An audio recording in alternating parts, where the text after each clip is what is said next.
नाम निखिल चंद्रवंशी है। मैं कंवर से छत्तीसगढ़ से आया हूँ, रायपुर। और यहाँ पे डाइकिन का पीसीबी है। इसमें आउटपुट नहीं आ रहा था।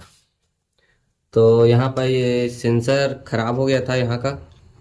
तो हम लोगों ने एलजी का सेंसर लगा दिया है, रूम सेंसर। 1 नंबर और 2 नंबर में लगाए हैं। और यहाँ पे हम सैमसंग का भी सेंसर लगा सकते हैं। और यहाँ पे आउटपुट आ गया है।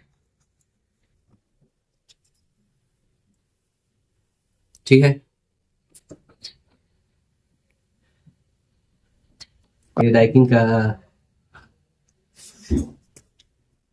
अब ये आउटपुट आ गया है। का निकाल दिए हैं और यहाँ पे ये लगाए हैं 1 नंबर और 2 नंबर में। ठीक। Alright, alright, alright. Okay,